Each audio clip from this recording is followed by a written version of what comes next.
Hi everyone, welcome back to Ronin's Den. We are doing yet another class breakdown. We're going to do all classes in Fabula Ultima. So this breakdown is the Fury. The Fury is what it sounds like. You're big, you're strong, you hit things, you punch things, you stab things, whatever you want to do. It is the Brawler class, the Viking, the Berserker, the raging monster that just wails on you with its fists. What are your thoughts, Eric?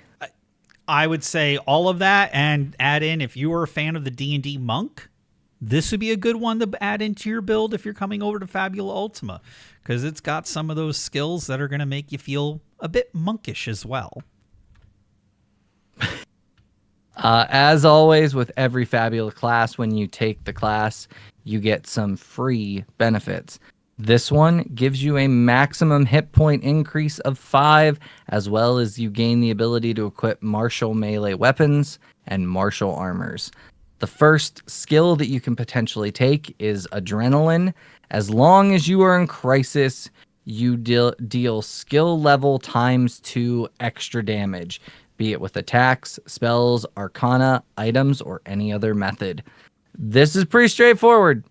You're at half health or lower, you deal extra damage. That plays into that rage, that primal fury. The more damaged you are, the more angry you get, the harder you hit. It's pretty straightforward. It's really good. It's even good for everything. It does spells, etc. No reason not to take it. Yeah, it's going to affect your arcana damage. So if you have one of them summoned, typically damage is 30 when you dismiss. It's 60. Well, skill level times 2, whatever that ends up being. But again, remembering with your stacking classes, this would be a good class to pair with the Dark Blade. Because when you have this Adrenaline stacking with Agony, you can get yourself out of Crisis really quickly while doing a large burst of damage in response. Yeah, that is true. The next skill is going to be Frenzy. Your accuracy checks with Brawling, Dagger, Flail, Thrown weapons will trigger a critical success if both dice show the same number, and the check is not a fumble.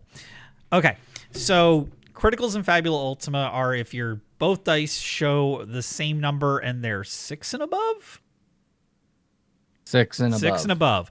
Where this is going to give you that nice little thing here is it doesn't need to be 6 and above. It can be 5 and 5. It can be 4 and 4.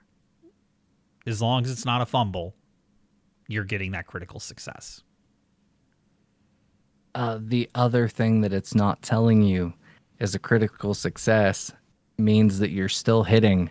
This is giving you expanded hit options even if you don't hit the target's defense.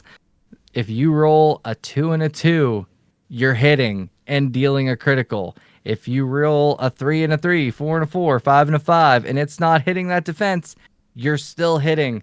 This is just a good ability. It's just good. You get expanded critical ranges, which give you opportunities. Opportunities can slow the enemy, do a bunch of other cool things. There's a list of things they can do. It's just a good ability. Yeah. The next one is Indomitable Spirit. When you spend 1 or more Fabula points, you get an additional benefit. Choose one option. You recover skill level times 5 hit points, or you recover skill level times 5 mind points, or you recover from a single status effect of your choice. Now, this is one that is very, very good, but it's limited to the number of Fabula points you have. And as we found out, you can run out of Fabula points pretty quick. Yeah, but Fabula points are experience, so you definitely do want to spend them. And with this giving you that extra little oomph when you need it, you know, it makes the Fabula point just that much better when you spend it. Yeah. It's one of those abilities that there's no negative to it, right? No. If you take this, good things are happening. There's no reason not to take it, but if you don't take it, it's not a huge loss. It's just good. Yep. It's not great, it's not bad, it's just good. Yep. Which will bring us into the next skill, Provoke. And this is where another one of those skills where I'm going to say Fury just stacks so well with other classes. You got to think of your synergies when you're making your character, because when you use Provoke, you use an action and you spend 5 mind points to perform an opposed might plus willpower check against a creature that you can see. Describe how you taunt them. Oh, Reginald, I disagree. If you succeed, the target suffers enraged and is compelled to focus their attention on you. Their attacks and offensive spells must include you among the targets if possible. This compulsion ends if you fall unconscious, leave the scene, if the creature is no longer enraged, or if they are successfully provoked by someone else. You gain a bonus to skill level you get a bonus equal to skill level plus your might plus willpower for checks in this skill. This is where having a lot of armor is going to be awesome, because if you can provoke something that's got a pretty good swing and it's not going to be able to get through your armor, great. You have taken the danger away from the rest of your party. If you're playing one of those classes that you want Crisis, this is a fantastic way to get you down into Crisis, where you can then get your passive Adrenaline, which is going to stack on top of whatever else you're stacking with Adrenaline at this point. It is, in my opinion, with Fury, you want Provoke. That should be your... That's a good centerpiece to build on. Some of the synergies I can think of, pairing this with Guardian, making them attack you when you're the most armored person. Provoke it's such an amazing ability. And plus, the more you take it, the more likely you are to provoke them. And as you stated, with those classes like the Dark Blade that requires a lot of things to be in Crisis, this class can get you into Crisis. You deal more damage, and then you can heal yourself. It just synergizes with a lot of different things. And honestly, if you're taking Fury, I think you should take Provoke. But that's just mine and Eric's opinion. Yeah. And then the final skill of this class, Withstand. When you perform the guard action, if you choose not to provide cover to another creature, you recover hit points equal to the skill level multiplied by the highest strength among your bonds, and choose might or willpower.